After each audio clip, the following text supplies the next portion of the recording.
Welcome back, Marvels. Dana and I are back, giggling as usual. Yeah. Because it's really too bad you can't hear what we say in between taping. We're talking about social anxiety and we come in cracking up. Maybe that's a good way to slide into it. Maybe that's just a good way. You know, I keep getting surprised by the fact that people are listening to the podcast. So I'm like wrapping my head around that. Which I'm so happy about. I mean, if you know, Dana and I feel like if we could help one person, that's enough. That's enough. One person once, that'd be enough for Dana and I. It sounds like it's more than that, which is so cool. Yeah. It's so cool. Because both of us were probably the dorky kid who no one ever wanted to listen to. So now that people are actually listening, we're like, oh my God. So yeah. Someone said welcome, that they listen fellow to us. dorks. They're probably dorks. Well, we have what is that shirt? We've got cookies. Welcome to the dark side. We've got cookies. I think it's like Darth Vader. Anyway, so this is another topic that was brought up by a Marvel in our community, which love. Please. Dana and I read them all. We may not respond to your direct comment, but we definitely read them and we talk about them that way. We definitely do.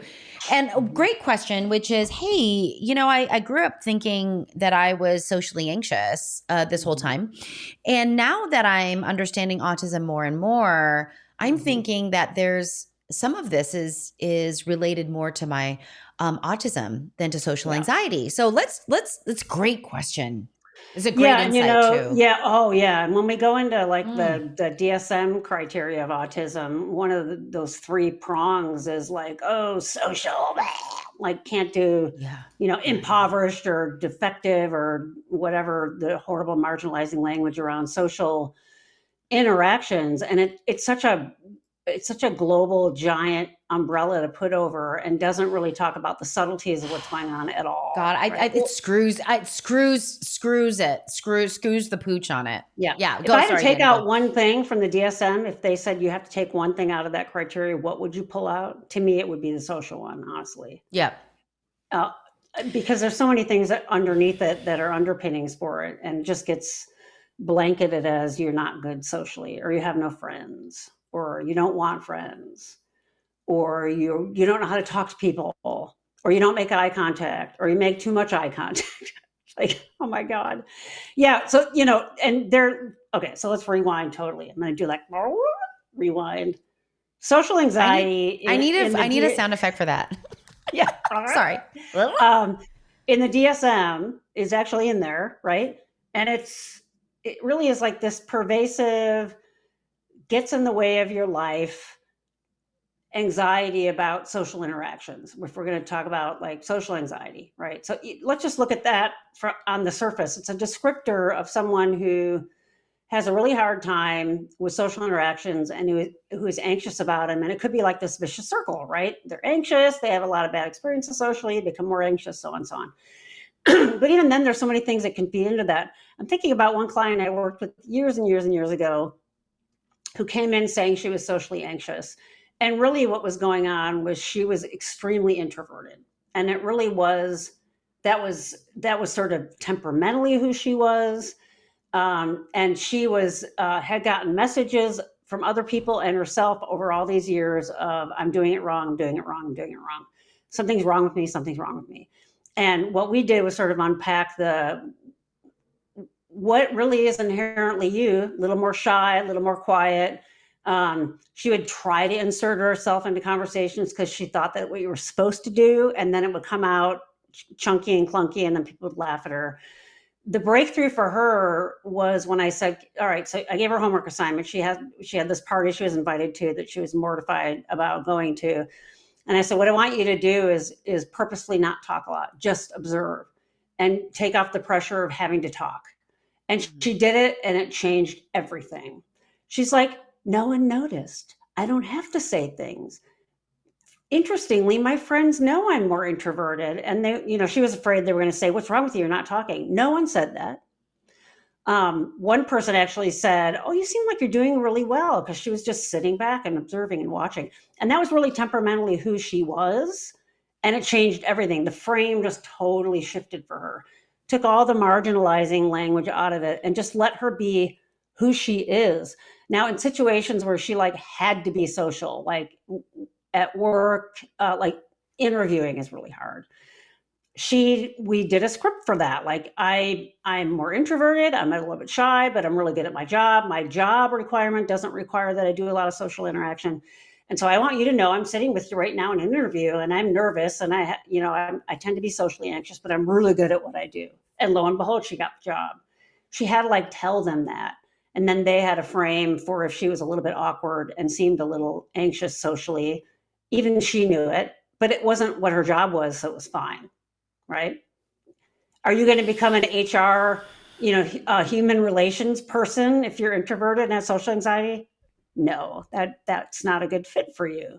So with neurodivergent folks, with autistic folks, the vast majority of us have introversion. I mean, that's research sort of shows that that's measured. We tend to have an anxiously wired way of being. So what I call temperamental anxiety.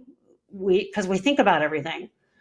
I can remember throwing, a comment out there at a party or something, and then probably my mind went into warp speed and no one reacted. And it was probably really like 1.5 seconds, but in my brain it had been like 10 minutes.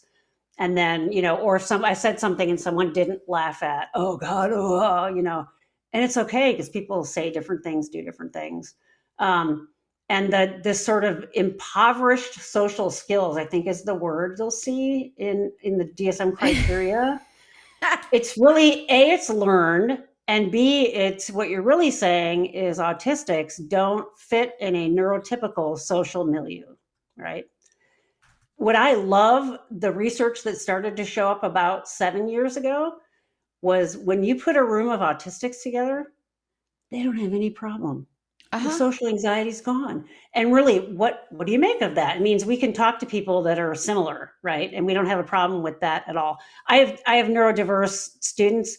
I used to wonder, like, why did they gravitate towards me? And it's probably because we can talk to each other. You'll see us talking. No one's facing each other and like this far away. Tend to give each other more space and look around. And if one person says something kind of dorky and no one else laughs, we help each other with that, or one person will come in and sort of rescue the other person. And we give this overall feeling of you're okay here, right?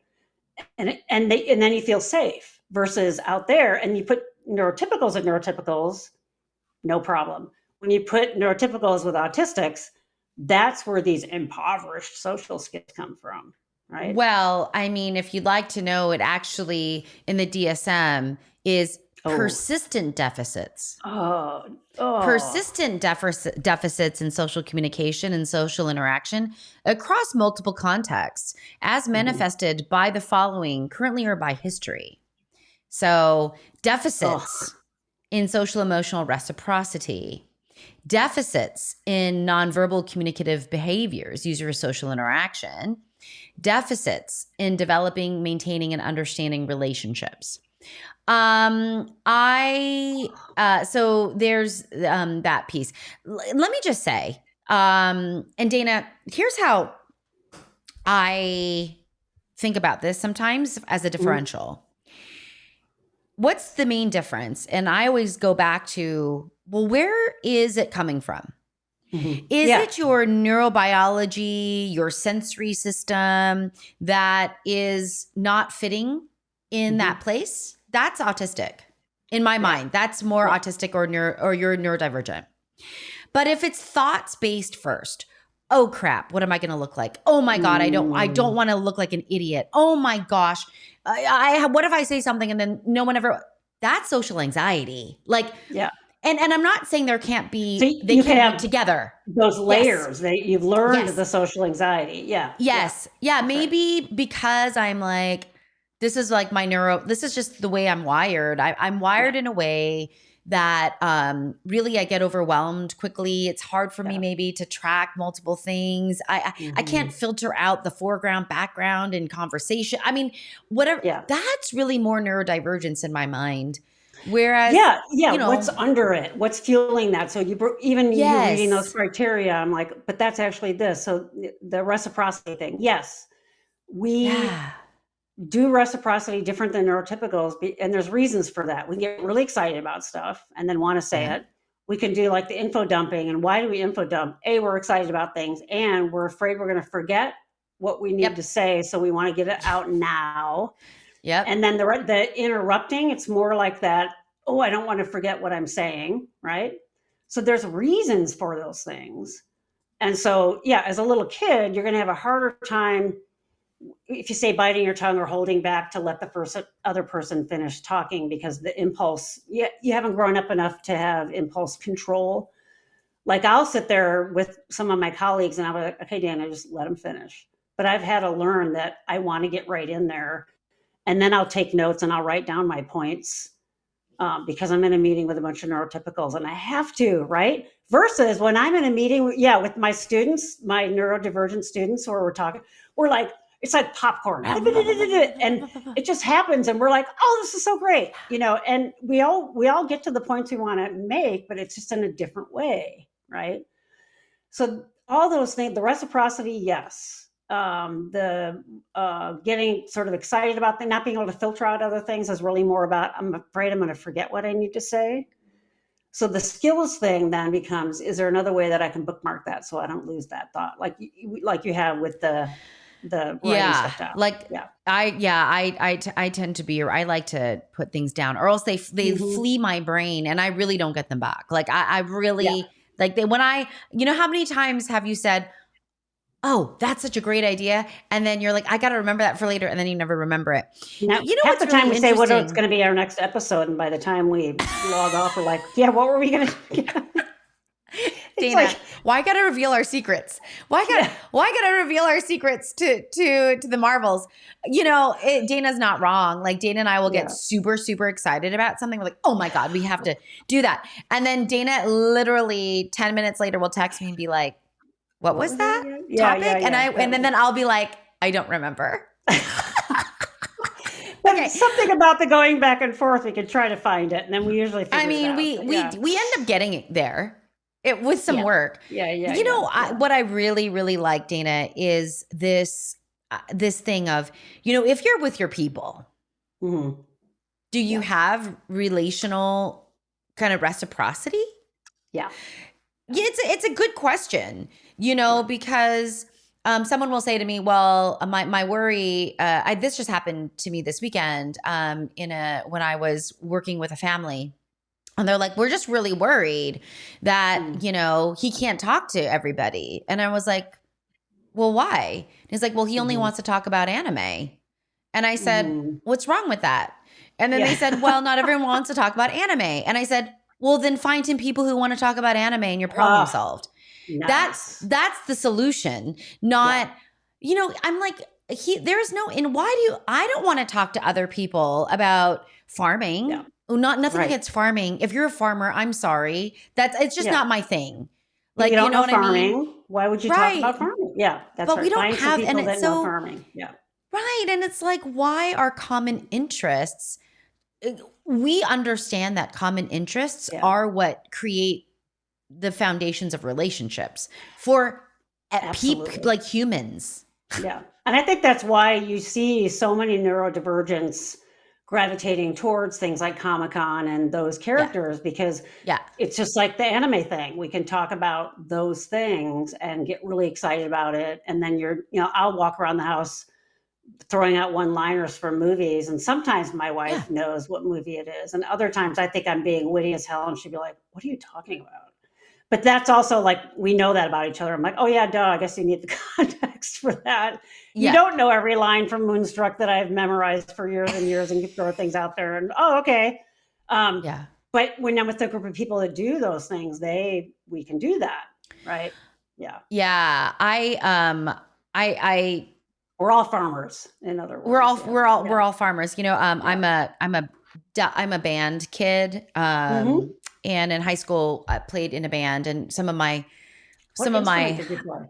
I played the French horn. Not Ooh. well. Not well, Dana, even though I did play throughout high school and college. But I never liked to hear myself, even though I will say this is why I'm a big fan of John Williams' music, because he uses French horns in these soaring, majestic ways. Yes. But some of my best friends from high school were in band as well. To this day, they're my closest friends. And I laugh because we used to think we were so cool. We would sing our we would be in public places and sing our parts.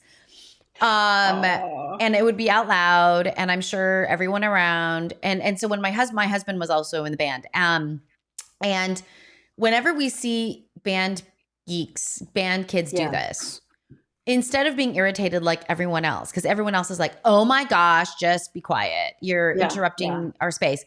We have this endearing, fond affinity. Yes. For this sense of belonging. And this is another thing. And I know that we didn't, okay. I know that we did not set out to do this, but I have a like wrinkle in my cap. Is that what the feather in my, what is it? I don't know. Tell me what you're going to say. I don't know what the saying is. I have no idea. Okay, I think wrinkle in your cap or feather in your cap, but they mean two different things. Well, it's definitely the word. Like, so it must be the wrinkle, because I'm hot about something. Okay. So like going back to like a wrinkle in your sock for us neurodivergent. Oh yeah. That's a really good. That's good. I don't wear socks, by the way, for this reason. Okay. I cannot wear socks. Anyway, every time we do this show, I'm like, you realize how much more neurodivergent you are than you. I love it. The advertising as a neurotypical seems more of a sham. Okay. And maybe that's just the challenge. Maybe neurotypical that label is a sham. Anyway. Yeah. So, where was I? Okay. This is my wrinkle in my sock. Okay, here we go. Okay. We in psychology learned Maslow's hierarchy of needs. With the very bottom being safety, and then the next being, having our needs met, and then the next being belonging, and then efficacy, and then actualization or actualizing. Yeah. And psychologists aren't the only ones that learn Maslow's hierarchy, but the concept behind this is there are certain things that need to be at play and fulfilled before you can be your best self. Yeah. Okay. When in the world did parts of Maslow hierarchy get inverted? Here's what I mean. Fine, we get safety. Fine. We get hunger, and that fine. Your basic needs being met. Yeah. But usually, so in the hierarchy, it's belonging and then efficacy. But for whatever reason, this has gotten flipped. It's efficacy, and then if you demonstrate X, Y, Z, then you belong. Yeah. This or even the actualization, because we were on this actualization porn kick of like, do yoga and be self-actualized. So that even sort of in some circles has gotten inverted as well. Yeah. It's weird. And so I'm having a big issue with this. And I'm having a big issue with this when we talk about inclusion and education and what this looks like and what this actually means. And, but it's almost like, no, you have to demonstrate X, Y, and Z before you belong. And we really need to come back and flip that back again. You find your people and you belong, and then the rest. That's yes. Right. Kind of like your band geek. Yeah. Yes. Okay. Or whatever. Like, I like my Star Wars people, and I specifically like my Star Wars, this is where my daughter and I, she's a newer Star Wars fan. I'm an older Star Wars fan. And I get it, because she grew up with Anakin, and she grew up in that era. I didn't. And I get it that she resonate, those prequels resonate with her more than more than me, even though we know who's right, me, obviously. So, but I don't understand why we need people to act a certain way before we accept them. Yeah. I'm not saying, and I think someone might take me out of context maybe and say, well, you just can't like go act a fool out on the street and da da da. I'm not talking about that. Right. Yeah. it's this sort of judging other people, and it's sort of the Mean Girls idea. You don't literally wear the right things, and so I'm going to, scorn you and not talk to you, that kind of thing. Yeah, where's the normal human and reaching out and, like you said, finding people that are like-minded and then belonging? And why do we group to such a degree that goes well beyond, basic survival? Humans are geared a certain amount to be afraid of the other, but I don't have to be so afraid of the other that if I see someone walking down the street without a French horn but tooting their song, to think they're so weird, I'm never going to talk to them. And by the way, they don't deserve to live. I'm going to go in my house and get my gun and mow them down. Yeah. Right? Of course not. Versus, this person's clearly just practicing her music, and so what? And actually, for me, it would be like, oh, there's another kind of strange person. I might really get along with them. But so it really is that kind of, why do we have so much of this in-group and out-group thing? And unless you behave a certain way, you don't have that sense of belonging like you're talking about. It should be the other way. Yeah. It's really, and we know this, like from a social psych standpoint, we understand, and we could get into in-group, out-group, and maybe that's an interesting kind of theoretical framework for us to explore in another episode. But this has been studied. All the way to autism. Yes, we are wired to be anxious. I don't think we are wired to be socially anxious. I think we learn social anxiety from just what you're talking about, not being part of the in-group and not being understood and everything else. Yeah, it's like the social anxiety comes secondary because of complex trauma. Totally. Yeah. The lived experience says to me, I must guard when I'm in the neuromajority. And that's where that comes from. And I think that's my very simple brain's way of differentiating. It's kind of the way in which we've talked about this before, the difference between OCD and stimming, and that while it, sometimes stims can start and trigger OCD, that happens. But that those two things come from different places. And we need to be able to differentiate those and understand those so that we can help people. Know what's underneath, so we can deal with what's underneath rather than the symptom. Yeah. That's right. Hopefully that was helpful. Thank you, Marvel, for sending in that question and that comment. Please, Marvels, we welcome the comments. We really do. It really thrills Dana and I to be it's a surprise and a thrill for us. Our only request is keep it positive, keep it encouraging.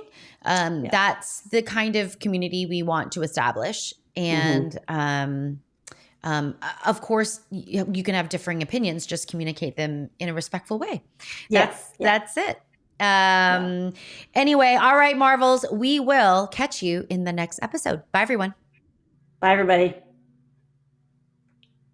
All right, Dana. Oh God, I started to laugh so hard. Oh my God, did you almost pee your pants? I'm like, no, because I used the restroom, but I was losing oxygen quickly. I mean, seriously, so funny, right? There, I did it. You're gonna have to do the bleepy. It's kind of crappy. Sorry, just flew right out.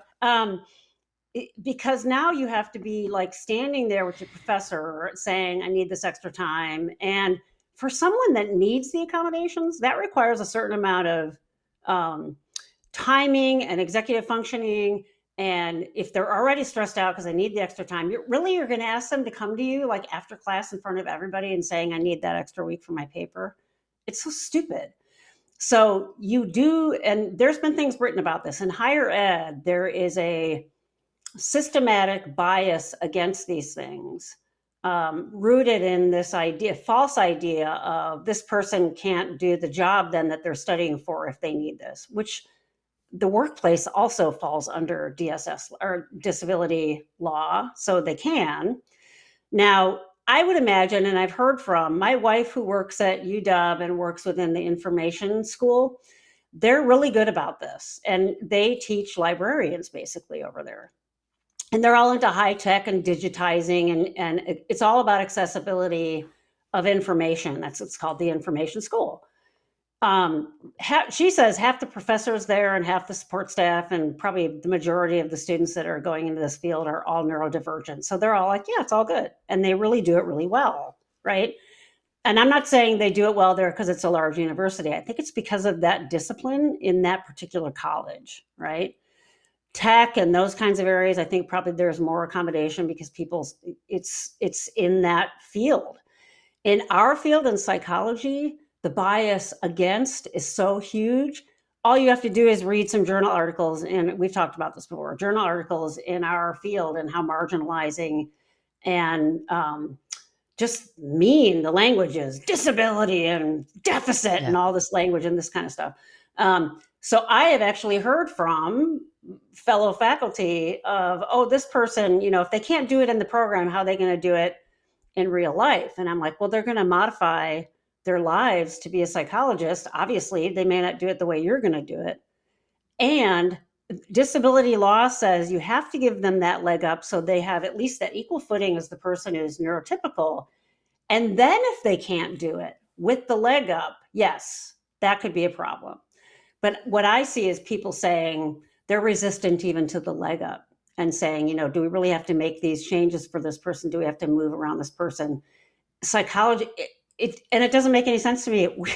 We're in psychology. We're supposed to understand this stuff, right? And there's other fields that are doing this flawlessly. We were talking before we came on, and I see this a lot in my posts on Awake, where people will say, "Oh my God, thank you for being out about this as a licensed, board certified, by the way, psychologist, because I'm in a grad program and I'm terrified of them finding out." Yeah. Or I told a professor about it, and they've just blankly looked at me and said, "Well, you can't do this then," right? And I have a bunch of neurodivergent students, and I've had graduate neurodivergent students, which is awesome because we need more of those in the field to understand neurodivergent clients. My almost my entire caseload now is neurodivergent, and they'll say, "You just get me in a way which makes sense, right? If I'm a person of color, is my therapist as a white person going to understand that lived experience as well as a therapist of color? No. For me, there's only so much I can try to understand what it's like to be a person of color, right? And it can never quite get there. And so there's always going to be that chasm versus I'm a neurodivergent person. I can totally get it, right? So we need more of us out there. Yeah. Well, I mean, here's the piece too, right? What are some of our base assumptions, right? Yeah. Like this is the whole heart of the neurodiversity movement. Mm-hmm. This idea that neurological variability is what is normal. Neurological variability is normal. Not having a neuro, right, and not having a neuromajority and a neurominority. This kind of, this is, that's how, that's the problem. There's some problem there, right? There's some problem in the way in which how do you define disability?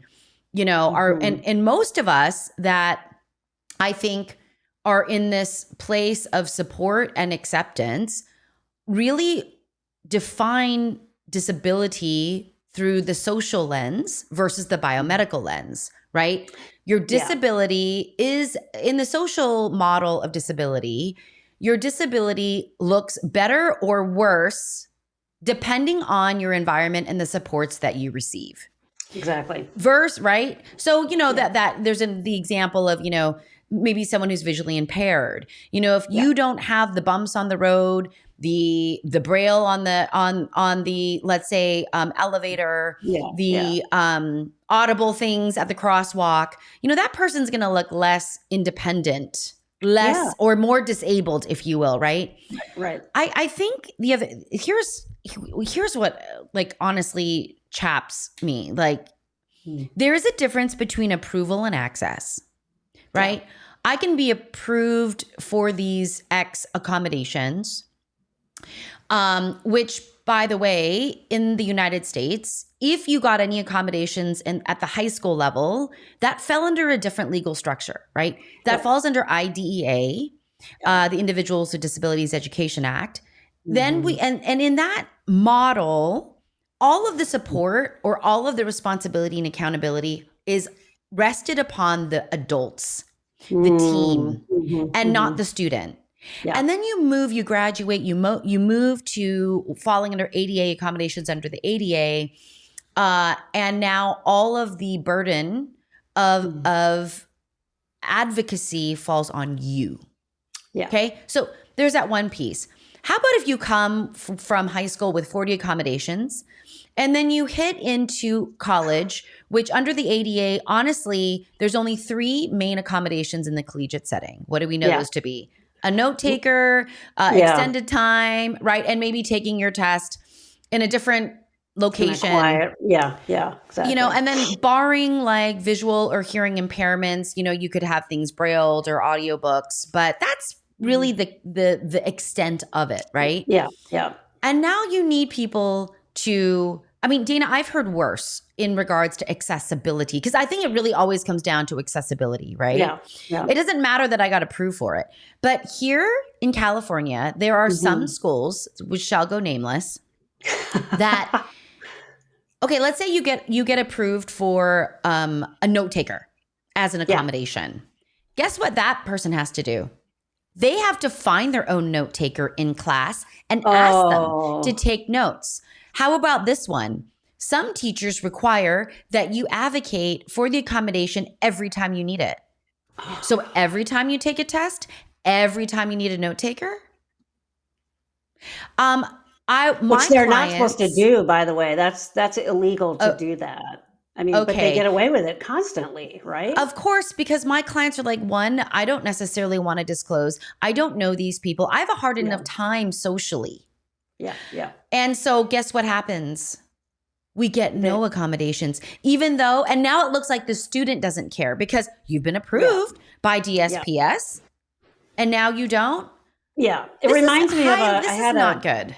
Yeah, I had a deaf student many, many years ago, and she had a signer, and you said someone who did sign in the class.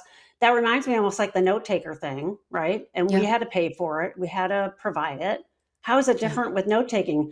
And for me, I don't know about you, but if I ever had to miss a class and I just had a friend take notes, I don't understand their notes because it's like unique to your brain versus someone who's trained to do that, which would be the analogy would be like someone who knows ASL, but yeah, that's terrible.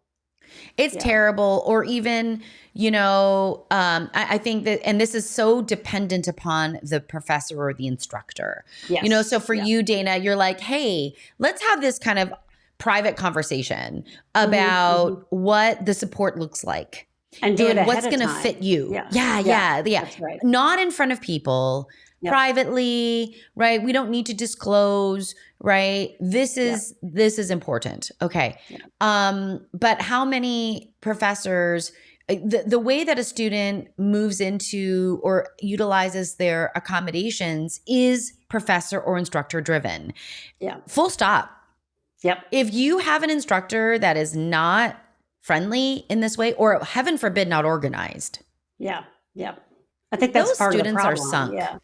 Yeah. Or they don't, it's not a priority for them. It's clearly a priority for me. And they sort of treat it cavalierly like, oh, well, they requested it, it'll be fine. No, not really. And again, the thing that just always, I just don't understand how psychologists don't get it. But then it goes back to that thing that we've talked about before, whereas the majority of psychologists don't understand neurodivergence now. They don't understand how the DSM it's been collapsed and all of what's in it and how different those things are. Yeah, makes me crazy. So it's not in your head. Those of you that are listening, you're not doing anything wrong. What I have told students if they have another professor is they say, well, should I go back and talk to that professor again? And I say, no, go back to the DSS office because the people that we have in that office are awesome. And then they'll be mama bear for you. You shouldn't have to do that, but go back to them and tell them you're not getting your needs met. It's terrible.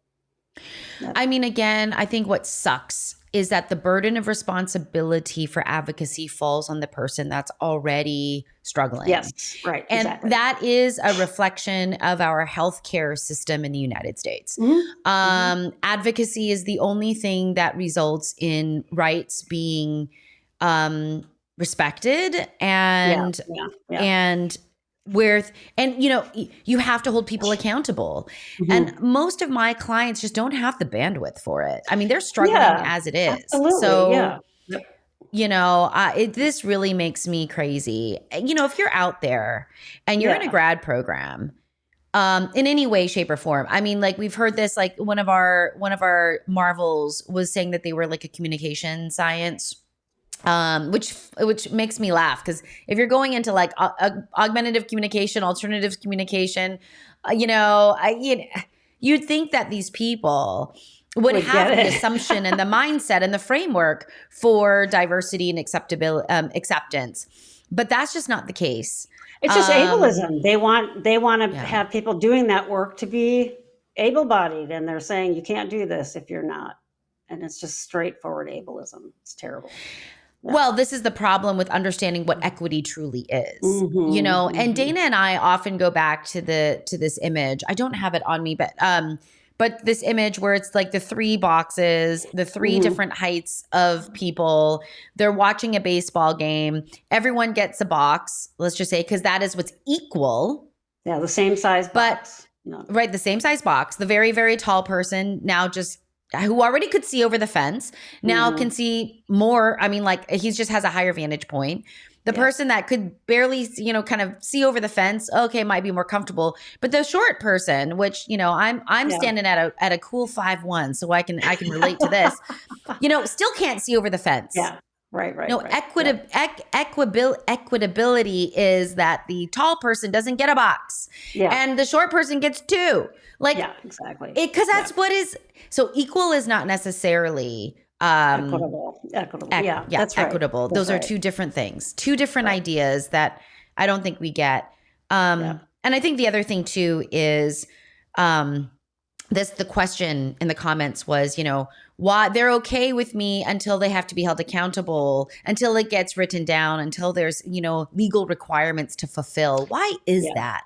Yeah. Why is that? Exactly. Yes, exactly. Yep. And even then, oftentimes there's like, well, they can't do this barrier's here. They can't do it. It's like, well, if you gave them a taller box, I'm pretty sure they could. Yeah. Oh, and that is truly the definition of an accommodation. It's that this person could fulfill that X with that.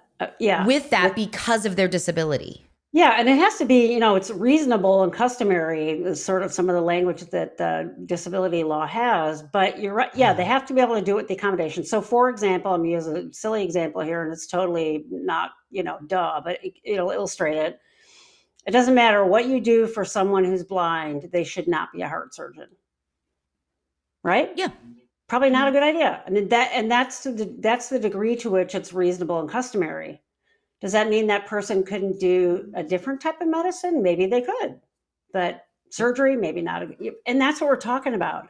Does that person with that help, does it raise them to that level of equality with someone else for that job? And they should be able to do it with that accommodation. Yeah. And the bias against that's so big in our field. It's really, I just don't get it. Yeah. I mean, Dana and I struggle with this, even with bumping into our colleagues in our everyday life.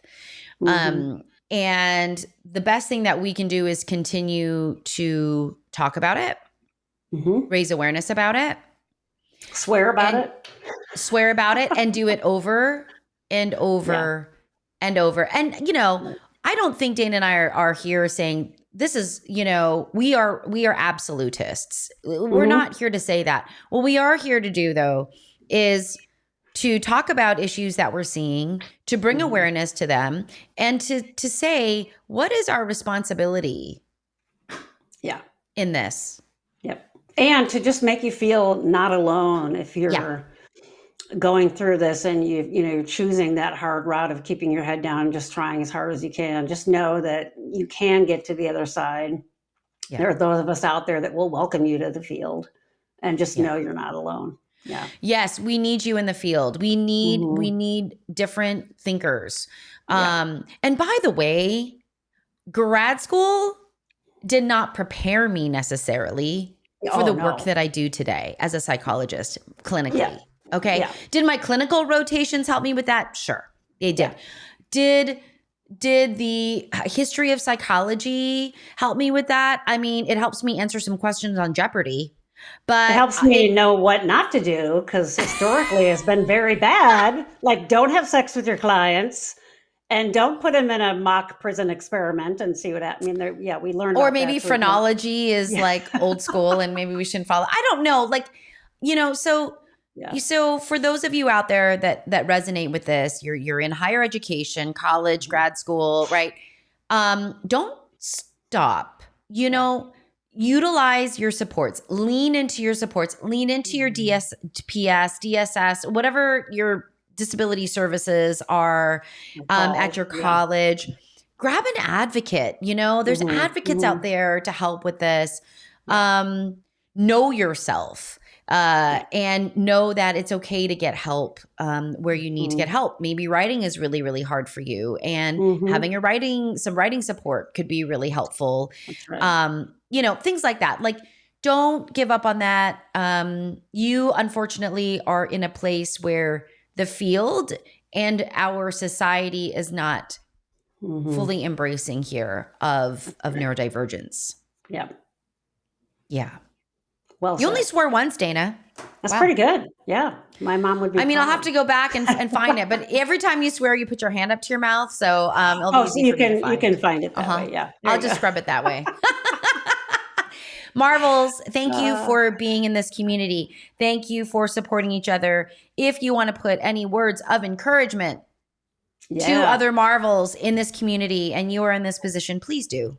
Yeah. Please do. We love you. Thank you for being here. We'll see you in the next episode. Bye everyone. Everybody.